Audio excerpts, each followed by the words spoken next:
Welcome to Gene and Mike do the New York Times crossword. Hi, I'm Jean. And I'm Mike.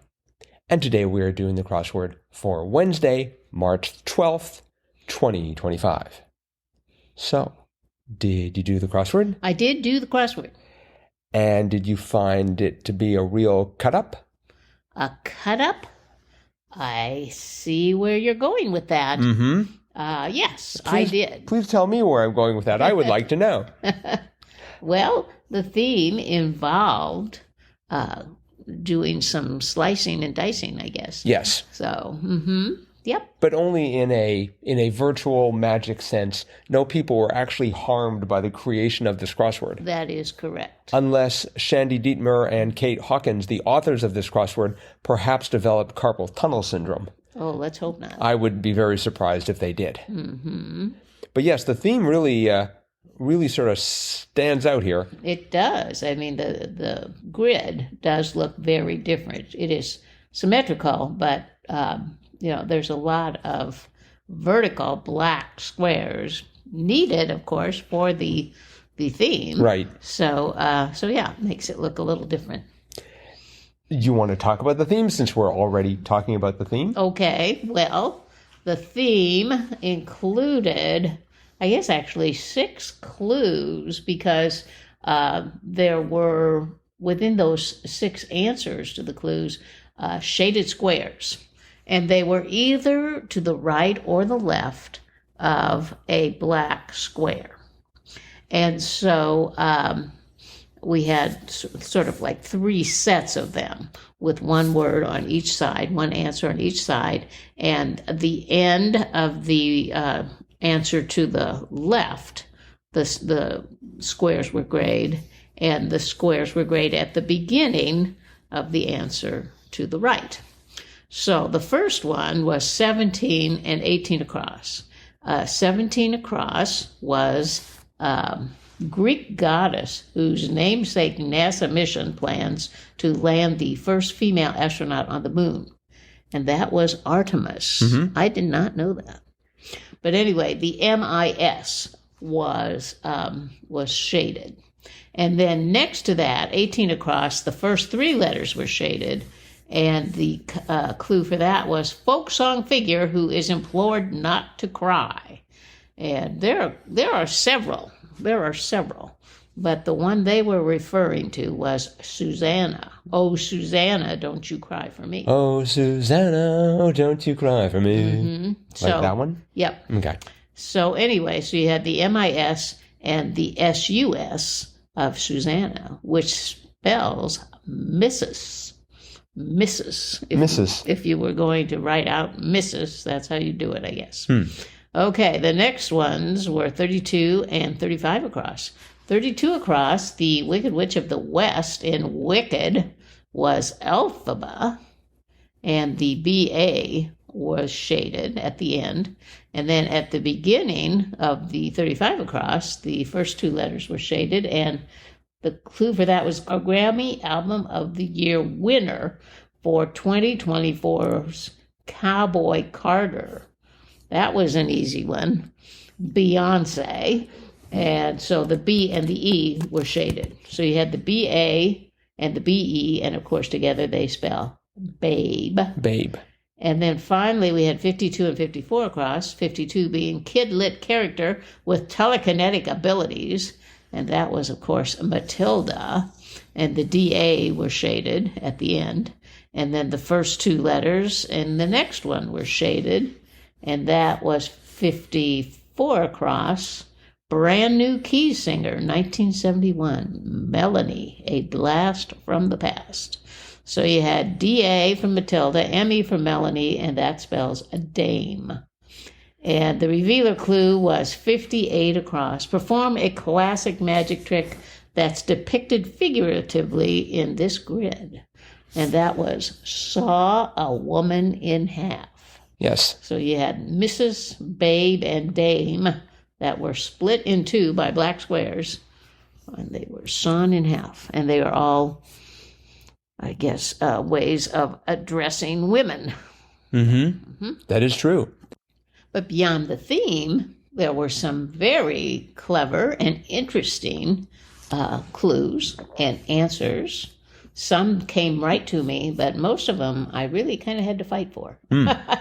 I mean, they weren't hard, like in a Friday or Saturday, but they just weren't right on the tip of my tongue or tip of my finger, as I guess I am typing the answers in. Like 48 across, professional in risk assessment. Actuary, which of course, that's what they do, but that did not come to me right away. So I burst out laughing at my own first stab at that, because I had the A and I had the C and I had the ARY at the end, and I thought, a canary.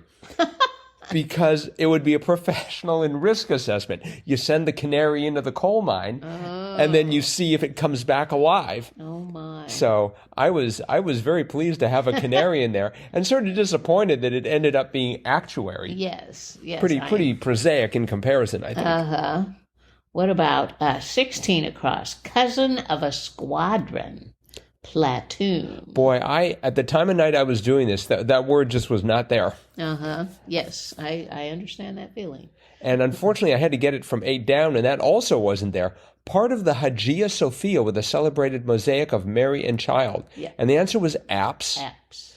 I was unfamiliar with the Hagia Sophia. Yes, it is a very, very large mosque in Turkey. Yes, in Istanbul. But it used to be a Christian church, Catholic, so that's why Mary and Child are still painted there. I gather it used to be a museum for a time, and it was a museum. Yes. But now it's a mosque again. But apparently anyone can visit. So oh yes. I mean, it's a landmark like Notre Dame or Westminster Cathedral or so. But yeah. But it still has a lot of Christian symbols in it.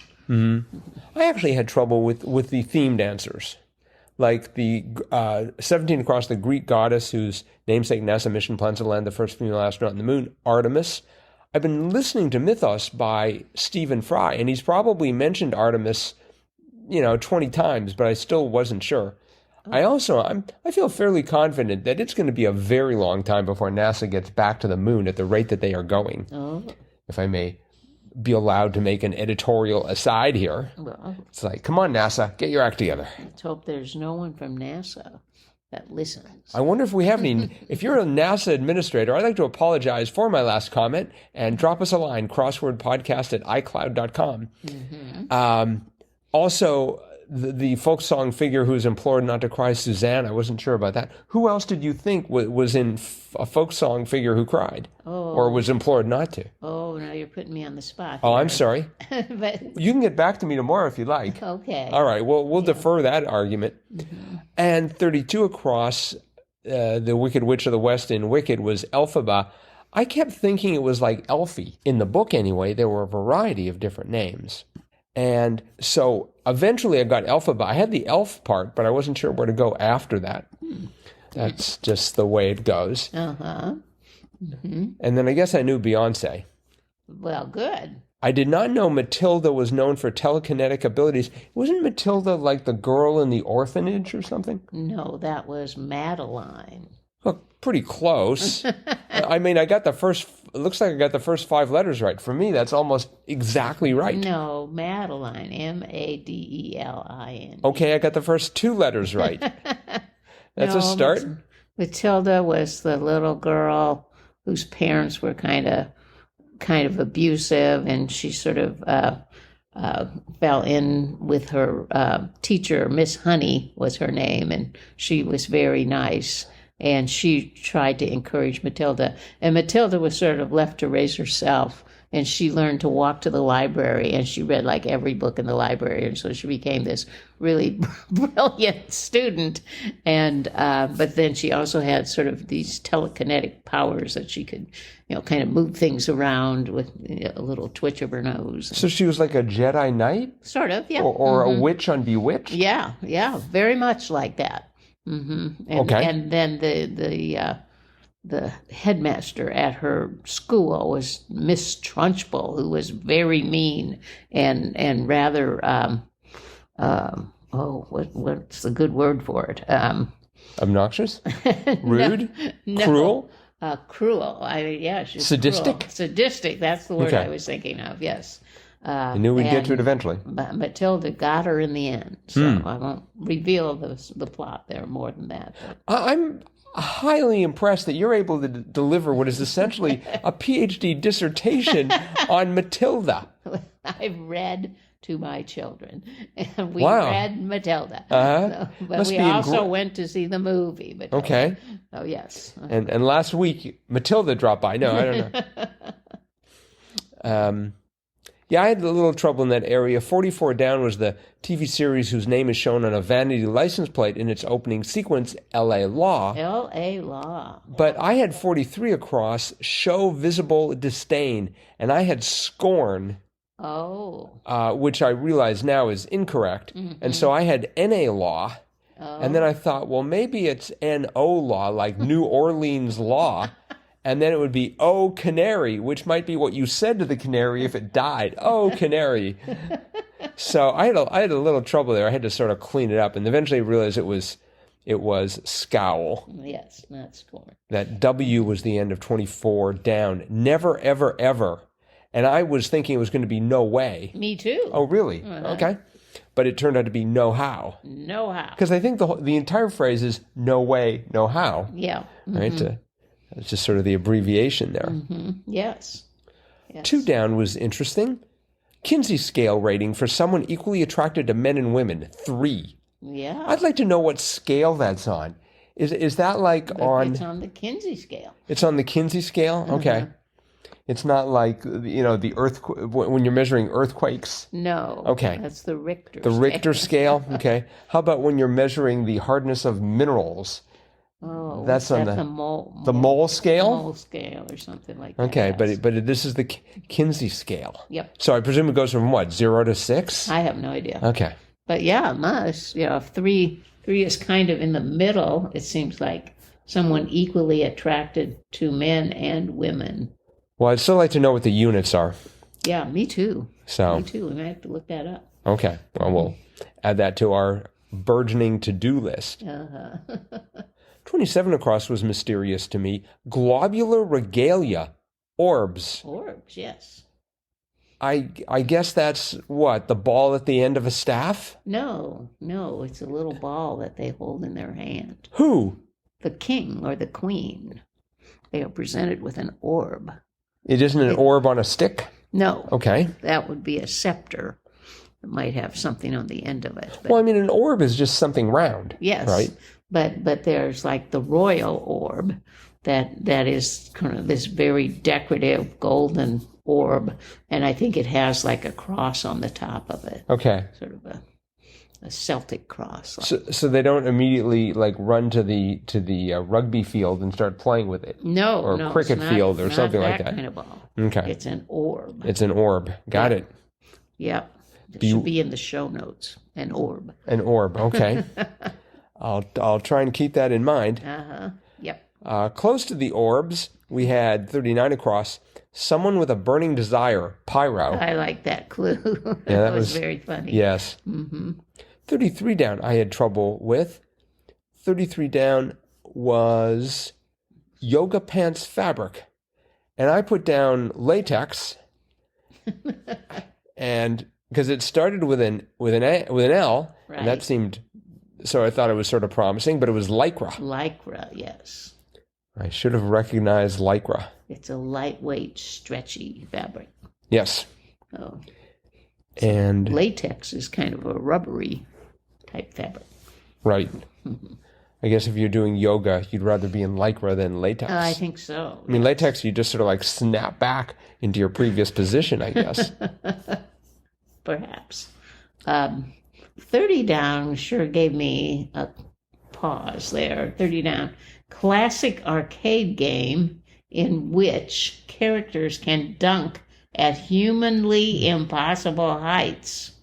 And that was NBA Jam. And it's funny because I got the N and I got the B and I got the J. And I'm like, what is this going to be? Really? I could not figure out what what I thought, oh, this word has to be wrong, but it was NBA Jam. Yes. So, yeah. I got the NBA part, and then that J was part of 45 across, and that was crazy, sexy, or cool, a bruh, and that was adj for adjective. Adjective, yes. I actually got that fairly readily. I may have already had 41 down, ending with Smith or Barnard, and that was edu. Yes. I was going like, okay, Smith, smithereens, and then I tried out barnarderines and decided that was... I was doing that too. Really? It's like thinking it must be a suffix, but no, it was a computer email URL name extension. Yeah. Yes.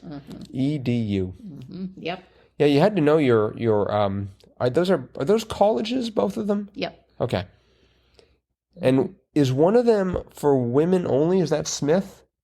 I don't know. Oh, okay. I don't know if they're Maybe I'm thinking of Brown. segregated or not. No, I think Brown. That's segregated. Okay. So, yeah. I mean, if you have co-ed, you're able to double your population, That's or your right. potential population anyway. That's right.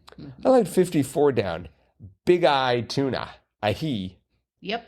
That sounds like That's 64 down. 64 down. That sounds like someone in the mob. It's Big Eye Tuna wanting to see you. Oh no, don't offend Big Eye. I bet Big Eye hangs around a lot with a globular regalia. You think so? That's what they've got for eyes. Orbs. It's probably what they serve at like the dinner after royalty has been given their orbs. They have Big Eye Tuna. That could very well be. Well, no. No, it could not. They're much classier than that. You think? Charles would have several people's heads cut off if it was still legal, if they tried to serve Big Eye Tuna. With or without orbs. At least that's my opinion. And I'm pretty sure that King Charles is not listening, so we don't need to worry about offending him. No. Okay. Even though he's doing a great job. Let's see. I think that is... one last thing I thought was interesting. I was wondering if this was the debut. 10 down, Face ID or Touch ID was a pass key. It is not a debut. It has appeared actually a total of 11 times. Oh, really? Yeah, surprisingly, it first appeared in 1965. Wow. But not as the pass key that you would use your finger for. It was Right. Watchman's Need. And in fact, it only sort of got the computer reference in 2025. Everything else, like need for a restricted area, that's not really computing related. Interesting. Yes.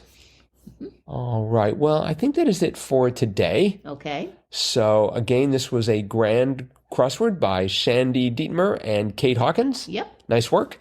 Very good. And we will be back again with our cutting edge analysis of tomorrow's crossword tomorrow. Bye-bye.